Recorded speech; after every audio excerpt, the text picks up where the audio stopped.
My name is Ray Morgan. I am 58 years old. For most of my life, I believed that the hardest parts were already behind me. I believed that the storms of youth, the battles of adulthood, and the painful lessons of growing older had all passed. I thought I was entering a quieter time, a slower time, a time where a man looks back at the path he walked and feels a sort of peace in his bones. But life has a strange way of twisting without warning.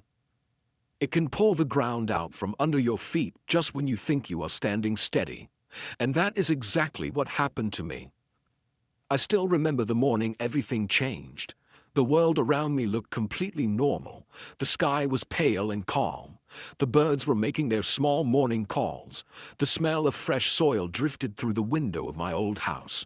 I stood beside the kitchen table holding my cup of tea and thinking about the chores I needed to finish for the day. It was supposed to be a simple day, a quiet one, nothing special, nothing heavy, nothing that would carve a line straight through my life. Then my brother walked through the door. His eyes were strange even before he spoke, empty in a way that was hard to read, cold in a way that felt unnatural. His shoulders were stiff and his steps were heavy like he had been carrying something for a long time. But what hit me first was the look he gave me. It was not the look a brother gives his own blood. It was the look of a man who thinks he has found a weapon, a look that tells you he is about to use it. He stood there without a smile, without warmth, without anything that even reflected the years we shared, years of working under the sun, years of laughing at silly things, years of fighting and making up, years of calling each other brothers because that was what we were, or at least that was what I believed. Then he said the words that tore the breath straight out of my chest. He said I was adopted. He said it like it was a fact, like it was a truth I had been too blind to see, like he expected me to crumble under the weight of it, and for a moment I did. My hands shook around the cup until I had to set it down. My heart beat slow, then fast, then slow again, as if it was trying to make sense of what was happening. My legs felt weak. My mind scattered in 10 different directions at once. I could not understand why he would say something so cruel, so sudden, so heavy. I could not understand what he was trying to get out of it. I stared at him, and all I could think was that nothing in my life made room for this. My father raised me with his own 2 hands. My mother held me with her own arms. I had memories that stretched back through every season of my childhood. Memories that were real. Memories that held warmth, that held love, that held the truth of who I was. Every part of my life felt built on a foundation I trusted. And suddenly he was trying to crack it open. But deep down inside me, something whispered that this was not about family. This was not about truth. This was not even about me. My brother was not a gentle man. Not anymore. Life hardened him. Greed shaped him. Pride twisted him. Somewhere along the years he became someone I barely recognized. Someone who looked at our father's land not with gratitude but with hunger. Someone who looked at every problem he had and searched for someone else to blame. Someone who believed the world owed him more than he earned. So when he said those words, I knew there was something behind them. Something dark, something deliberate, something planned. He kept talking. He said Dad only took me in because he felt pity for some abandoned kid. He said I was not blood. He said I had no rightful share of anything. He said the land, the business, the property was his by natural right. He said my entire life was built on charity. Every sentence felt like a blow, not because I believed him, but because I could not understand how he could look at me and say such things without even blinking. The man who stood before me was no longer the brother I played with when we were children. He was someone else. Someone who walked in wearing the shape of my brother, but not the heart of one. I felt the room shrinking around me. I felt the years tightening in my chest, but I did not react. Something in my gut told me to stay calm, to hold my ground, to listen. Anger would only blind me. Fear would only weaken me. I needed clarity more than anything. And clarity comes only to a quiet mind. He finished speaking. He looked at me like he won something. But all he won in that moment was the truth that he was no longer standing on the same ground as me. He had stepped into a place of lies, and I was about to step into a journey that would uncover every shadow he had been hiding. Little did he know that this one lie would start a chain of events he never saw coming. A chain that would tear apart every scheme he had been building. A chain that would bring everything to a final reckoning on the day we later called DNA Day. That day did not just expose the truth, it exposed him. His motives, his fears, his plans, his pride. And when that truth came out, it did not whisper, it roared. And it ended the story he tried to write for me. That morning was the beginning of the storm. A storm that would break every lie he ever held. A storm that pushed me into the deepest corners of my past. A storm that made me fight for the truth of who I am. And it all started with 7 words from the mouth of the man I once called my brother. You are adopted. You are not one of us. But he was wrong, and the truth would soon show him just how wrong he was. I always believed that family was the one thing in life that stayed steady no matter how wild the world became around you. I believed that when everything else fell apart, you could still turn back toward the people who shared your blood and your history and your memories, and know that they would stand with you.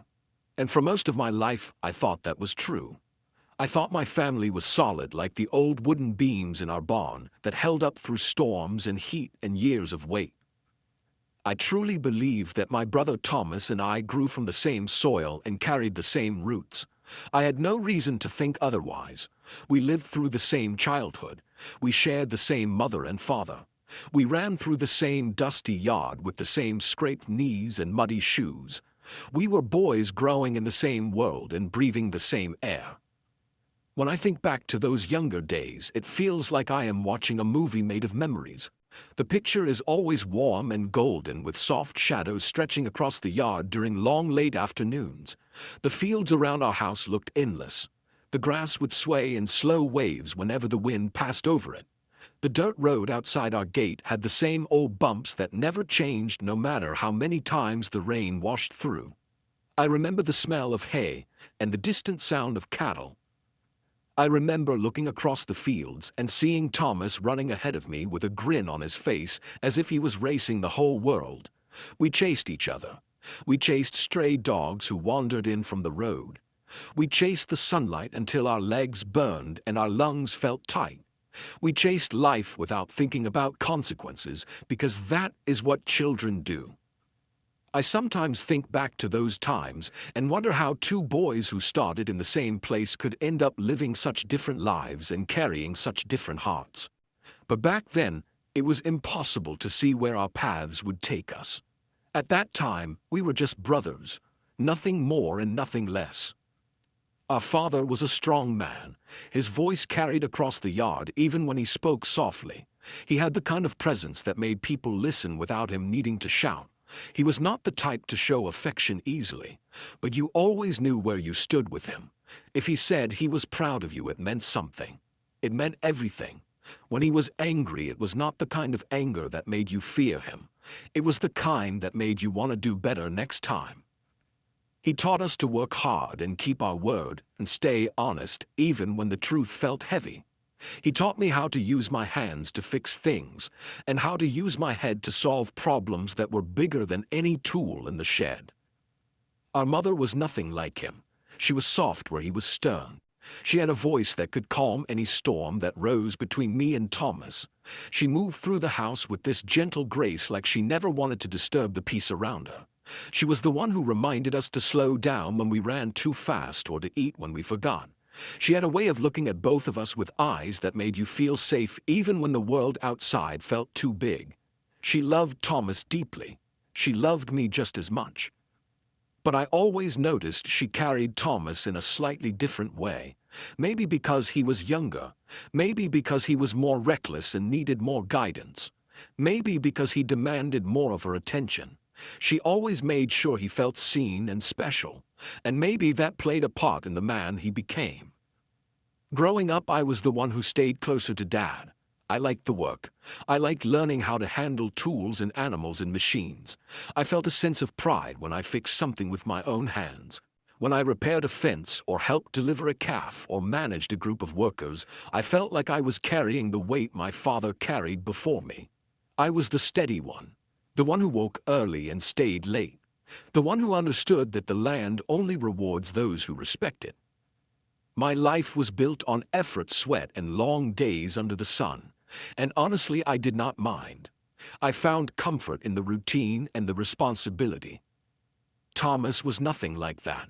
He had a bright spark that made people look at him when he walked into a room. He liked being admired. He liked attention. He liked excitement.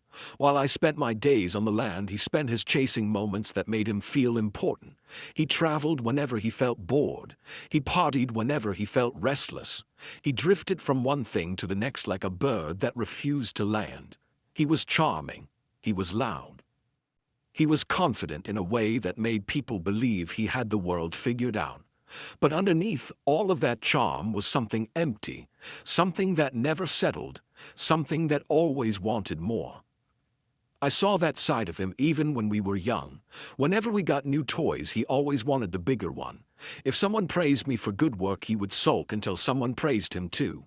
When Dad taught me how to mend fences, Thomas would claim it was unfair that he was not learning something better. When I succeeded, he competed. When I failed, he gloated. But I always brushed it off because he was my brother. I thought he would grow out of it. I thought life would humble him. But it never did. The years passed and Dad grew older. His hands shook sometimes. His knees cracked when he walked. His breathing grew a little heavier, but his mind stayed sharp. He had planned for the future long before his body began to slow down. He always talked about the farm like it was a living thing, something that needed fresh hands and new energy to keep it alive after he was gone.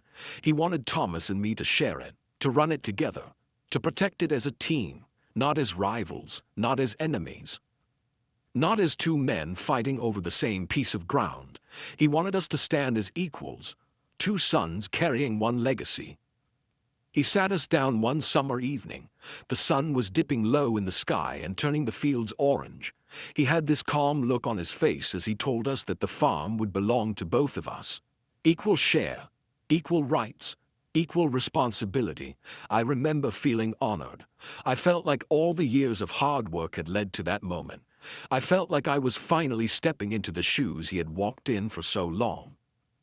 Thomas reacted differently. I noticed it the moment Dad stopped speaking. It was small, a twitch in his jaw, a slight narrowing of his eyes, a tightness in his posture. He looked angry but tried to hide it behind a half-smile. He always believed he was meant for greater things than dirt and fences and animals, but he also believed he deserved more than me simply because he was the younger one and because Mother often favored him. He felt entitled to something bigger even though he had not earned it.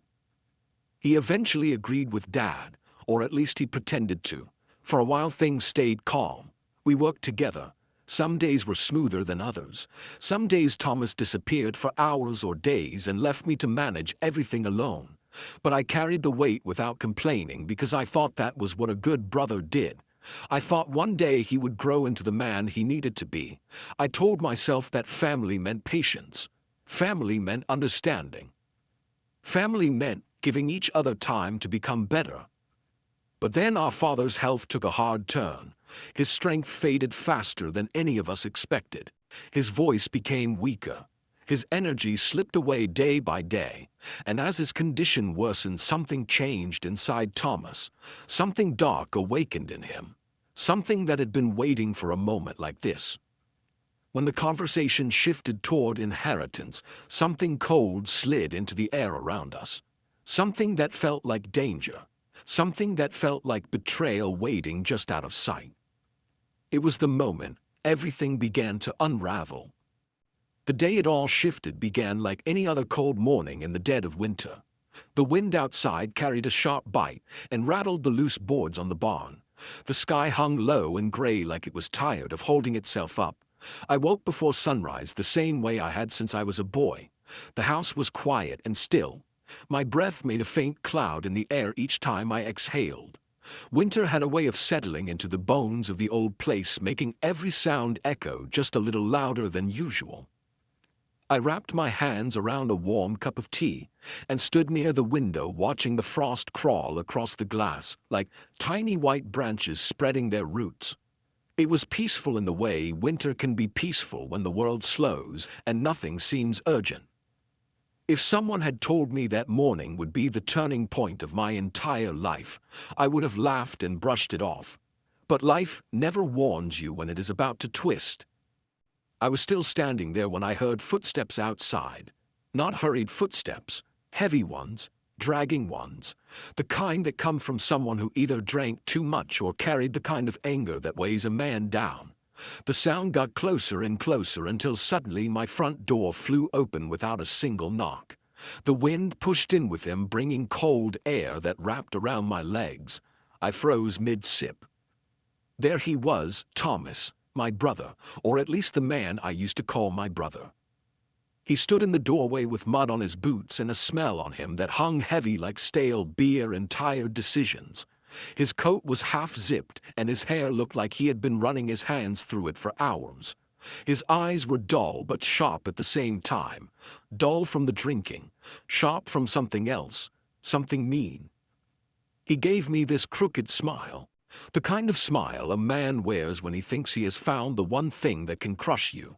The kind of smile that said he came here not to talk, not to reason, not to mend anything, but to tear something apart. And I could feel something shift in my chest as soon as I saw it. It was a warning, a quiet one, but it was there. Without waiting for me to say anything, he stepped fully inside. Mud dropped from his boots onto my wooden floor, but he did not care. He walked right in like the house belonged to him, like everything belonged to him. He looked at me for a long moment. No greeting, no small talk, no simple good morning. Then he said the words that changed everything. "You are adopted." Just like that, as if he was reading a grocery list, as if he was statting the weather, as if the sentence held no weight, but it hit me like a heavy door slamming straight into my chest. I felt my breath stop for a moment. The room shrunk around me. The air felt stiff and cold. It was as if the whole world paused to watch what would happen next. I stared at him, waiting for the joke, waiting for the laugh, waiting for him to say he was kidding or drunk or angry about something else. But he did not. His expression stayed firm. His eyes stayed locked on mine. He looked deadly serious. My mind raced backward through every memory I had of growing up. My first steps, my mother holding me, my father teaching me how to use a hammer, the nights we all sat at the dinner table, the birthdays, the arguments, the hugs. None of those moments felt borrowed. None felt false. They were mine. They were real. They were carved into my life. Yet here Thomas stood telling me that everything I believed was nothing but a story told to me by people who pitied me. He kept talking. His voice grew harder. He said I was not really blood. He said Dad only took me in because I was some poor, unwanted kid he felt sorry for. He made it sound like my entire life was a mistake, like I was an outsider who had been allowed to stay for too long. Every word hit harder than the last. My heart pounded against my ribs like it was trying to escape. He stepped closer to me, close enough that I could smell the alcohol on his breath, close enough that I could see the cold satisfaction in his eyes. He lowered his voice and said something that made the floor tilt under my feet. He claimed he had paperwork that proved everything he was saying. He told me that if I did not step aside, if I did not hand over my share of the land and the business, he would take that paperwork to court and make sure everyone knew the truth. He said the law would take his side. He said I had no legal right to anything, not the land, not the cattle, not the house, not the legacy our father built with his own hands. For a split second, anger flashed through me, hot and bright. A part of me wanted to shove him right back out the door he forced his way through. Another part of me wanted to grab him by his coat and demand proof. I wanted to yell, I wanted to curse. I wanted to tear apart every lie that fell from his mouth. But something inside me stopped me, something older, something wiser. Something that sounded like my father's voice saying, "Do not react to a man who is trying to provoke you. Let him speak. Let him expose himself." So I stayed still. I stayed quiet. I forced myself to breathe slow. I watched him. I listened. Because a lie delivered with confidence is never just a lie. It is a shield, a mask, a weapon. It means the man telling it is hiding something much bigger behind it. And if you react too fast, you will miss what he is trying to cover. The silence that filled my house after he stopped talking felt thick and cold. It wrapped around us like a heavy sleeve. I could hear the ticking of the old clock on the wall. I could hear the wind scraping branches against the side of the house. My own heartbeat sounded like distant thunder. He waited for me to break. He wanted my anger. He wanted me to panic. He wanted me to say something foolish that he could twist later, but I did not give him any of that. I studied him instead. The way his hands kept twitching. The way he avoided eye contact sometimes. The way he smirked a little too hard like it was rehearsed. Those were signs. Signs that he was not as confident as he pretended to be. Signs that there was a weakness he was trying to hide. I slowly sat down at the table, calm, steady, not for him, but for myself, for the truth I needed to uncover, for the plan that had not yet formed but soon would. "Tell me about this paperwork," I said quietly. His smirk disappeared for a second, just a second, but I saw it. Then he shrugged and claimed he would show it to me only when the time was right. That was another sign, a big one. Men who hold truth do not hide it. Men who hold lies always keep the lies just far enough away that you cannot touch them. In that moment, I knew something for sure. He did not come here to talk about family. He came with a goal, a purpose, a target, and that target was my share of everything our father built. I felt a steady heat rise inside me, not anger, determination, a quiet fire that grows in the belly of a man who knows he is being set up and refuses to let it happen. I knew then that the truth would become my greatest weapon, and that this lie he brought into my home would be the very thing that destroyed him in the end. The day everything changed was not the day I learned I was adopted. It was the day I learned who my brother truly was. The days after Thomas walked out of my house were some of the longest hours I have lived through. Nights felt heavier than usual, as if every minute stretched itself just to torture me further. I lay awake listening to the slow ticking of the wall clock, each sound carving deeper into my thoughts. I kept replaying his words, the way he stood in my doorway like some messenger of doom, the way he spoke with that cold confidence. It was not just the claim he made, it was the malicious pleasure in his eyes when he said it. That was what left an even deeper wound. I found myself wandering through parts of my memory I had not visited in years. I kept asking questions that should never have existed. Did my mother ever treat me differently? Was there a moment my father looked at me with hesitation? Was there some silence in my childhood I never noticed? But no matter how far I searched in my mind, every memory showed the same thing: love, normalcy, family. And yet, the human mind is a dangerous place when poisoned by doubt.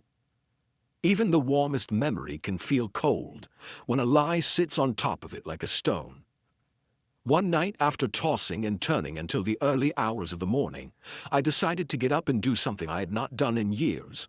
I went to the old attic, a place that smelled of dust, forgotten summers, and wooden floors that creaked with every step.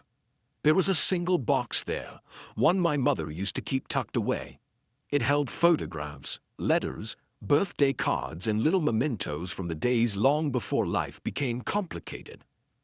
I opened the box, and the first thing I found was a photograph of my mother holding me as a newborn, her hair tied back with a simple ribbon, her eyes glowing the way only a proud mother's eyes do. I stared at the edges of the photograph as if they would reveal some hidden truth. I flipped through more. Pictures from my first birthday, my first day at school, the time I broke my arm trying to climb the old oak tree, even after my father warned me not to. Every image showed the same thing: me, a Morgan, surrounded by a life built from love, discipline, and real family moments. But a lie, even when absurd, is a crack, and once a crack appears, it spreads. I needed more than memories.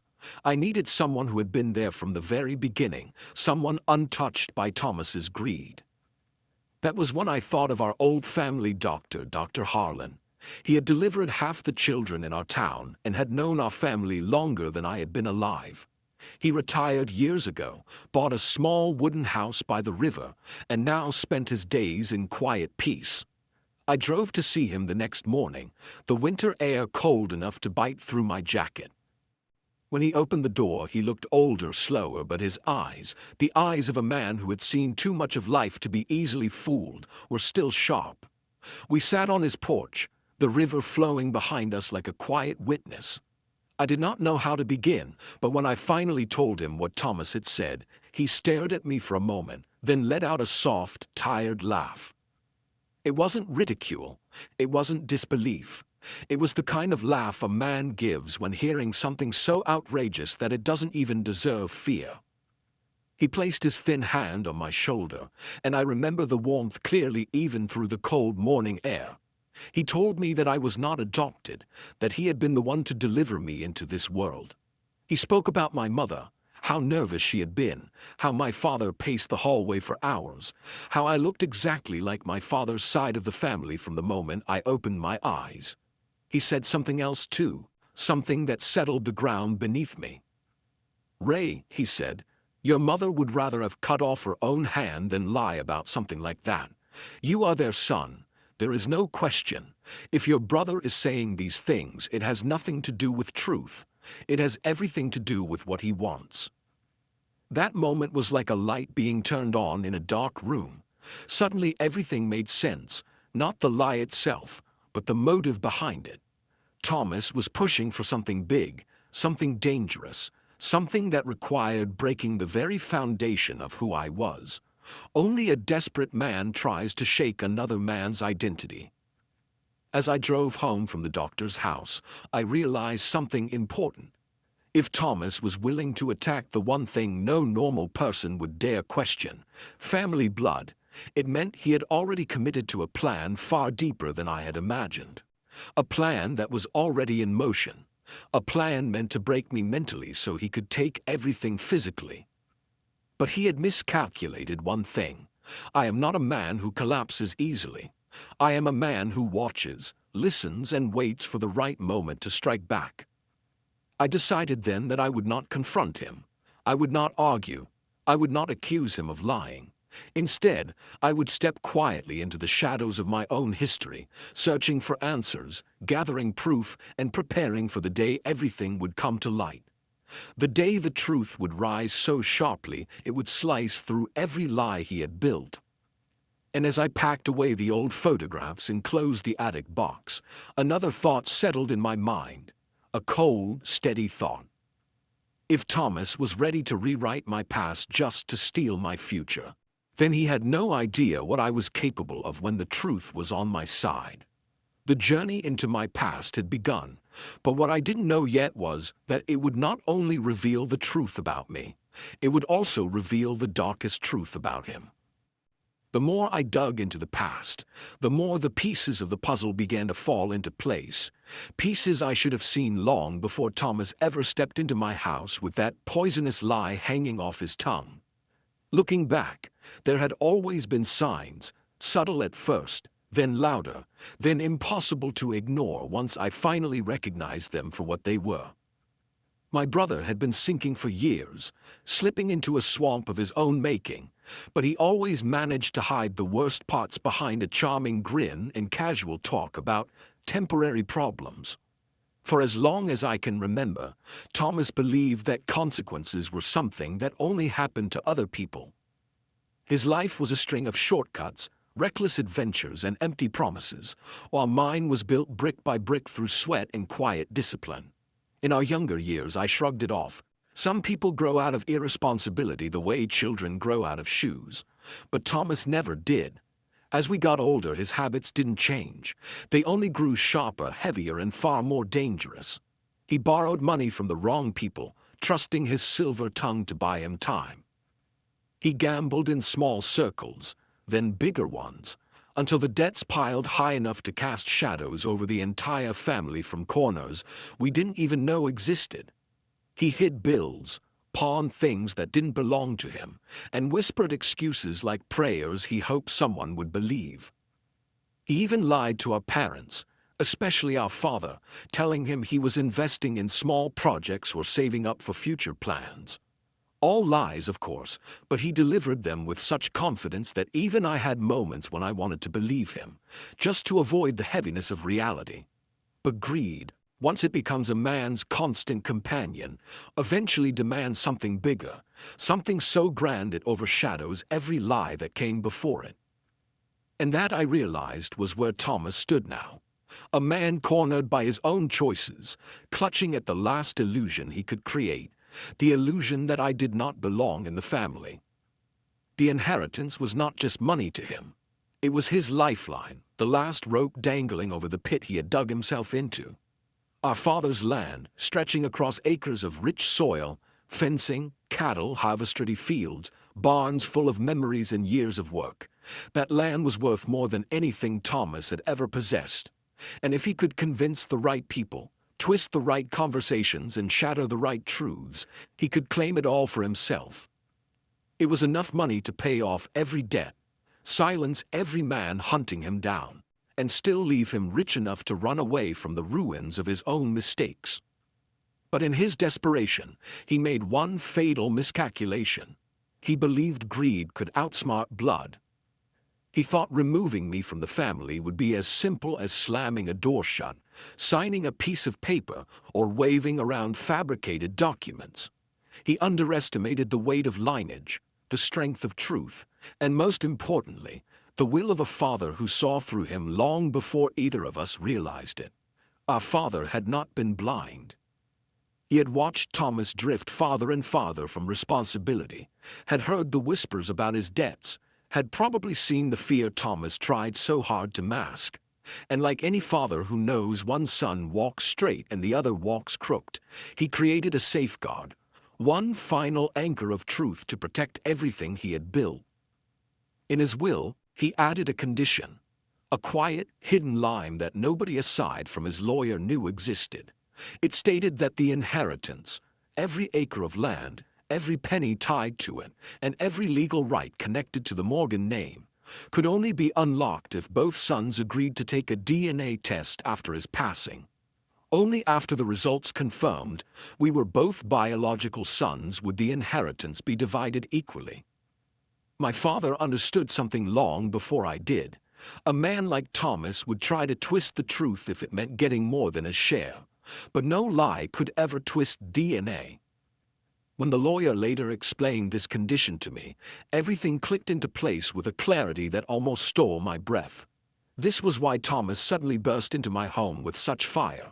This was why he needed me to believe his lie, why he needed doubt to take root in my mind, why he had pushed a story so extreme that it threatened to break the foundation of our family. He wasn't trying to hurt me emotionally, though he did.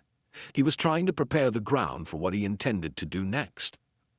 He wanted me to be so shaken, so confused that I would refuse the test, that I would step back, walk away, let fear swallow me whole.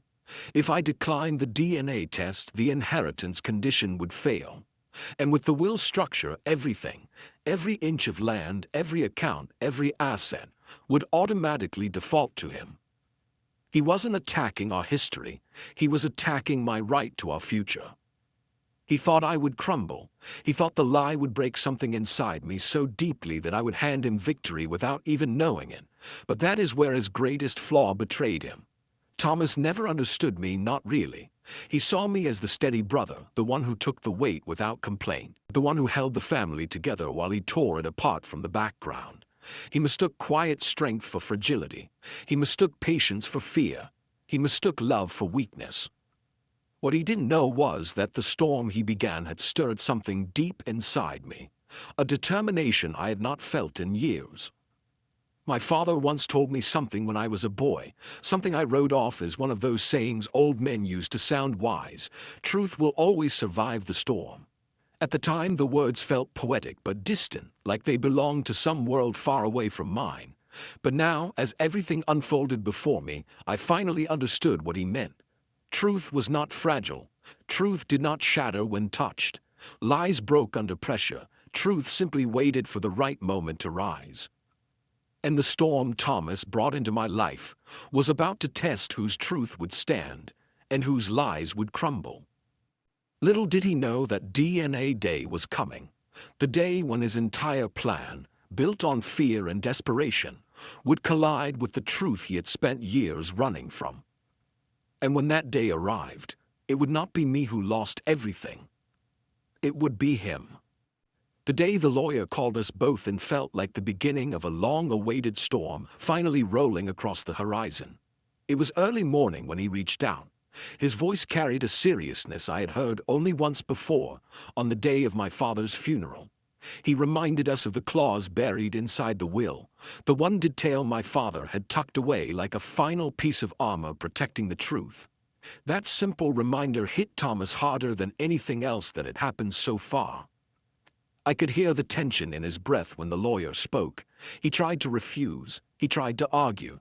He tried to twist the rules into knots the way he always had with debts and trouble. But this time the law stood taller than him. The will would not move an inch unless the test was completed by both sons. No loophole, no excuses, no charm to save him. When the morning of the DNA test came, I arrived early. I sat in my truck outside the clinic and watched the sun rise slow and steady across the empty parking lot. I felt calm, a strange calm, like my soul already knew the outcome. I never doubted my place in this family. I never doubted the blood my father passed down to me. I could feel that truth in the land I had worked since I was a boy. Every fence post, every plowed row, every old barn beam carried fingerprints of the man who raised me. He had shaped me. He had taught me strength and patience. I knew in my heart that no lie could erase that. Thomas arrived late. As usual, he stepped out of his vehicle like a man walking into his own sentencing. His face was pale and his eyes looked restless, darting around as though someone might jump from the shadows and drag him away. His hands shook when he reached for the door. He tried to steady himself with a long breath, but it only made his chest shudder. When he saw me, he forced a smile that barely held together. I could tell he spent the whole night convincing himself of a lie he had already begun to fear. Inside the clinic, the air smelled like antiseptic and cold winter wind. The nurse asked us to sign our names. My hand was steady. His scribbled across the page like he could not decide which name he wanted to keep. We sat side by side in the waiting chairs. He kept tapping his foot, then rubbing his palms together, then leaning forward and back. He could not keep still. At one point he whispered something so quietly I almost missed it. He said he hoped the results would not ruin everything. I leaned back and said nothing. Silence was the one thing he could not handle. The more I stayed calm, the more it rattled him. When our names were called, we walked into the small room where the nurse explained the simple test. Just a quick swab inside the cheek. No pain, no fuss, no chance for manipulation or disguise. Thomas swallowed hard as though that cotton swab carried his entire future. When it was his turn, he hesitated. The nurse had to ask him twice before he opened his mouth. I could see the fear in his eyes. It was the fear of a man whose lie had grown too big to control. When it ended, he rushed past me, as if escaping the room might undo the test itself. Outside, we stood in the cold wind. He tried to light a cigarette, but his hand shook so much he dropped it twice. He finally stuffed the pack back in his pocket and looked at me with a desperate stare. He told me again that I was adopted. He said it as if repeating the lie would somehow make it true. He spun a new story about how our father never trusted him with the secret, but somehow trusted a bunch of strangers instead. His words had no weight anymore. They drifted through the air like dust. I just listened, and the calmer I stood, the more unsteady he became. I did not argue. I did not fight. I did not defend myself. I just let him speak until he ran out of excuses and stood there looking defeated by his own imagination. The days that followed felt long, even though I tried to fill them with work. The fields needed tending and the fences needed repair, but every now and then my mind drifted back to the test. Not because I doubted myself, but because I wondered how far Thomas had fallen to end up here. A brother trying to erase a brother. A grown man trying to rewrite the truth. At night, I would lie awake thinking about my father and the quiet wisdom he carried. I realized this clause in his will was never a punishment. It was his way of protecting everything he loved from the chaos Thomas had been spiraling toward for years. Thomas called me twice during the waiting period. The first time he tried to act casual, asking if I had heard anything. I told him no. He then rambled about business ideas and plans he suddenly had. All of them sounded like dreams built on sand. The second call was different. He sounded worried, almost scared. He asked if I would walk away from the inheritance to avoid what he called future tension. I let him talk. He dug his own grave with every word he tried to pull me into. I kept my voice calm and steady. I told him we should both wait for the results like our father intended. He hung up without replying. Then came the day the phone rang. I was in the barn checking on a calf when my phone vibrated in my pocket. The lawyer's name showed on the screen. My breath slowed. I stepped outside into the sunlight so I could hear clearly. When I answered, his tone told me everything before he even spoke the results. It was time. The results were ready. He asked us both to meet him at his office that afternoon. The moment I hung up, I felt the warmth settle in my chest. Not fear, not anxiety. Just the deep understanding that truth was finally about to speak for itself. When I arrived at the office, Thomas was already there. He could not sit still. His leg bounced. His fingers picked at the seam of his jacket. His eyes darted toward the lawyer's door every few seconds. I walked in calmly and nodded to him. He forced a smile that melted away instantly. Then the lawyer opened his door and called us inside. This was it. The moment the lies would fall apart. The moment my father's final safeguard would rise like a wall between truth and deception. The moment that would end everything Thomas had tried to build with fear. DNA Day had arrived. And nothing would ever be the same again. The lawyer sat across from us with the envelope resting in his hands like it carried the weight of the whole world. The room felt still in a way that made every breath heavy. When he opened the envelope, the sound of the paper sliding out felt louder than it should have. He read the words slowly, his voice steady and calm. He said that the test confirmed what I had always known deep inside my heart. I was my father's biological son. There was no doubt, no confusion, no missing piece. My place in this family stood firm like the roots of an old tree that had been growing in the same soil since the beginning. I felt something warm settle in my chest, a quiet truth rising above every lie that had been thrown at me. Then the lawyer kept reading. His voice did not change, but the air in the room shifted like someone had opened the door to a cold wind. He said that Thomas was not biologically related to our father. He said those words with the same steady tone, yet they hit the room like a silent explosion. The truth rolled out slow and heavy. My mother had carried a secret her whole life, a secret she never shared, not with our father, not with me, not with anyone. Before she met our father, she had been with another man, a man none of us ever knew, a man who vanished from her life before a future with my father ever came into view. When our father married her, he took Thomas into his arms as a baby. He gave him his name. He raised him with the same strength and kindness he gave to me. He treated him as his own son without ever questioning anything. He never spoke of it. He never hinted. He never allowed the truth to create a space between us. As the lawyer spoke, I watched Thomas. He sat frozen in the chair, his mouth slightly open, his hands limp on his knees. His eyes flickered around the room like he was trying to find something solid, something that could give him a way out of what he had just heard. The brother who walked into my home with muddy boots and lies sharp enough to cut through a man's heart now looked like a child who had lost the ground under his feet. The truth he tried to twist had snapped back with a force he never expected. He had walked into this place ready to strip me of my identity. Yet now he was the one who no longer knew where he belonged. The lawyer continued reading the will. Each word painted a clearer picture of my father's foresight. The will stated that only biological children would inherit the land. The land was the heart of our family legacy. Every acre, every barn, every fence line. My father had added this condition not out of cruelty. He had done it because he feared that one day Thomas would turn against me. He felt something in his bones long before either of us understood it.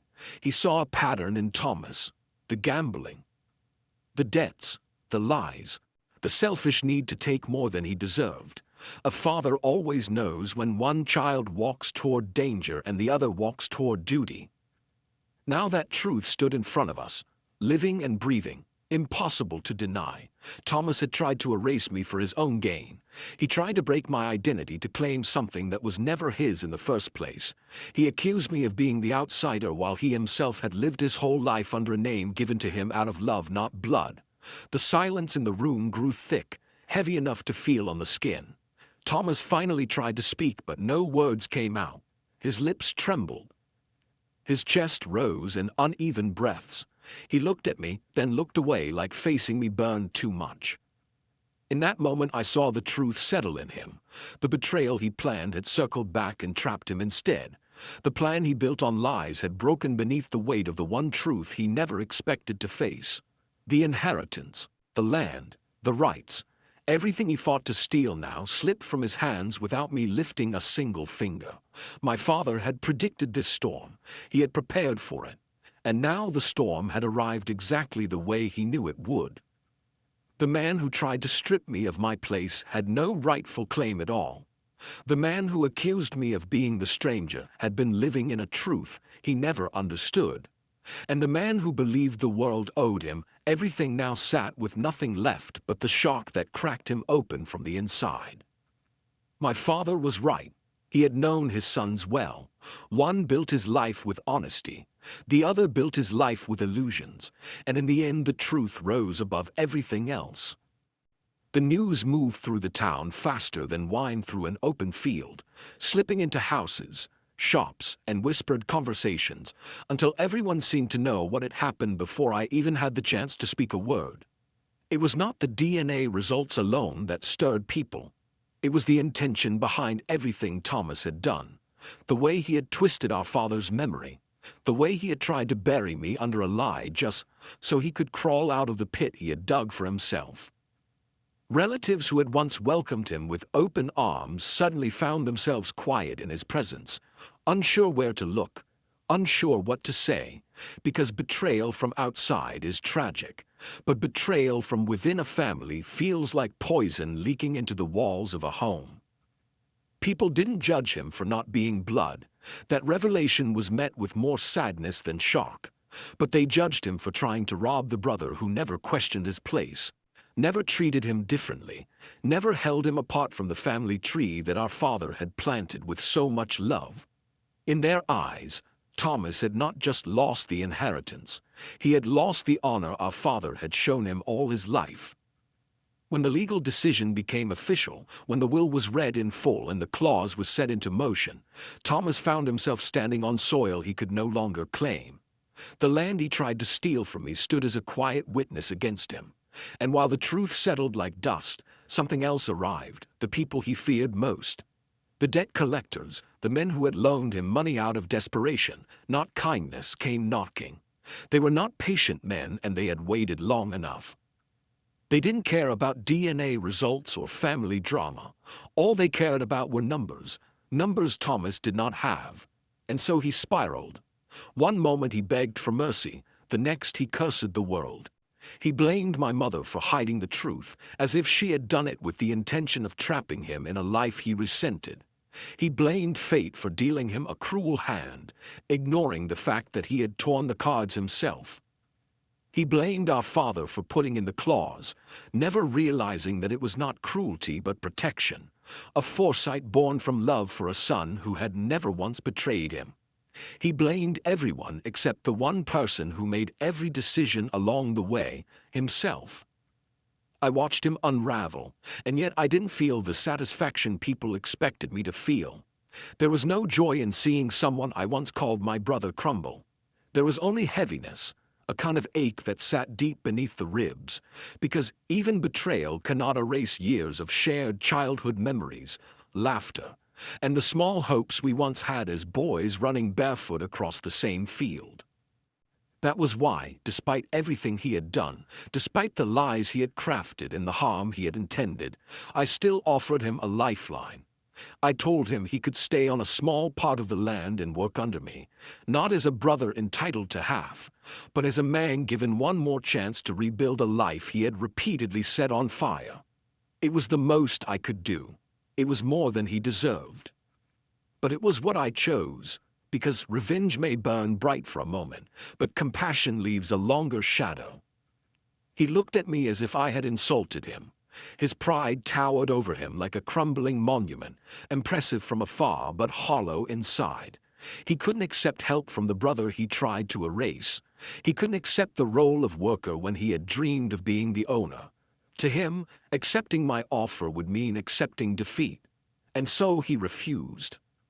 He gathered his belongings into an old truck, the same truck he used to borrow from our father whenever he wanted to escape responsibility, and he drove away without saying a proper goodbye.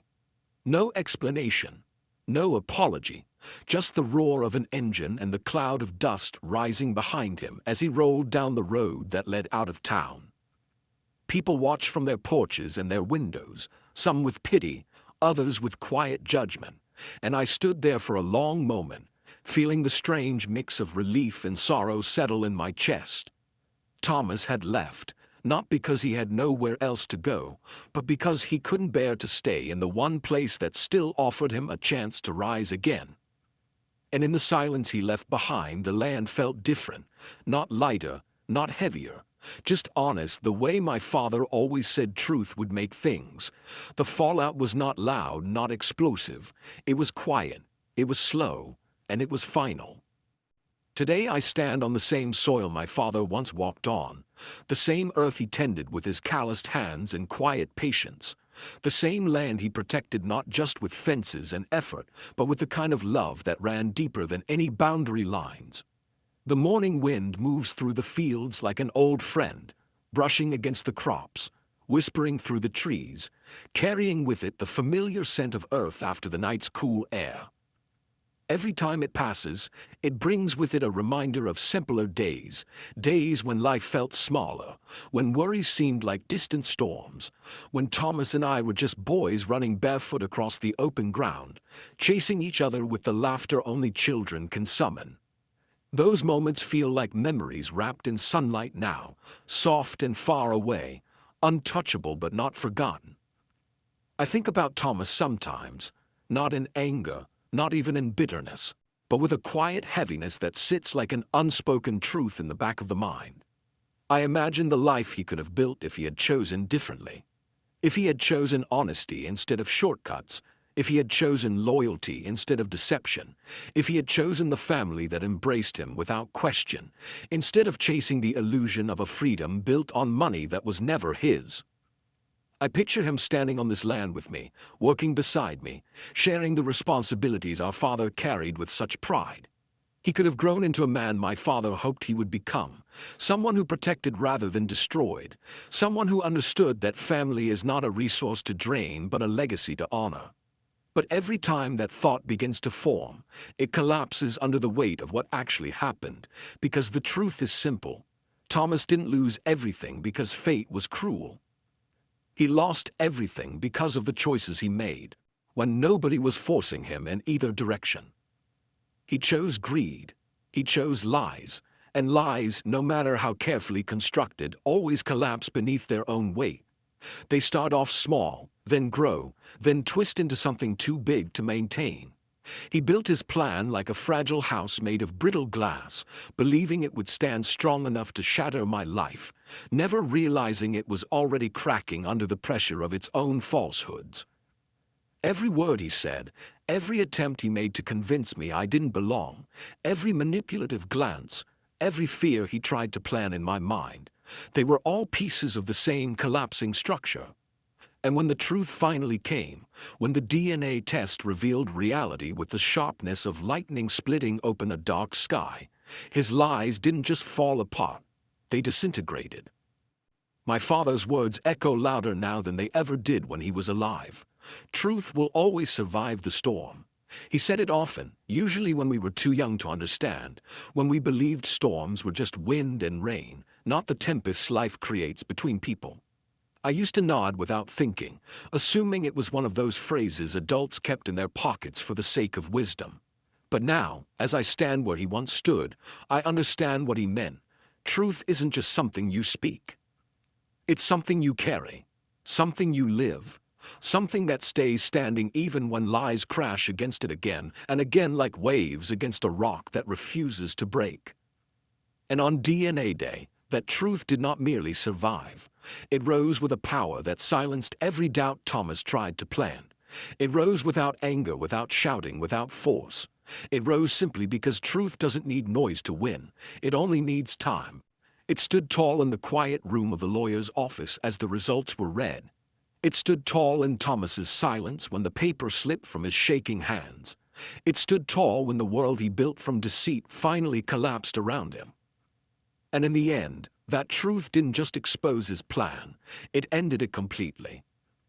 Now, as the sun sets behind the fields, painting the sky in quiet shades of gold and red, I feel the weight of everything that happened not as a burden, but as a lesson engraved into the fabric of who I am. Betrayal cuts deep, but truth heals deeper. Storms come, storms break, storms pass, but what remains afterward is what was strong enough to stand on its own. And so, with the land beneath my feet and the wind at my back, I close this chapter knowing one final thing with absolute certainty. The truth didn't just win. It reclaimed its place. And it restored mine. The moral of this story is that lies, no matter how carefully crafted or how passionately defended, can never withstand the weight of truth. Greed and deceit might seem to offer short-term gain, but they collapse under their own weight, leaving nothing but emptiness behind. True strength lies in honesty, patience, and integrity, and the bonds built on love, respect, and trust will always endure when storms come. No matter how dark the betrayal, the truth has a way of rising, revealing what is real and restoring justice in ways that nothing else can.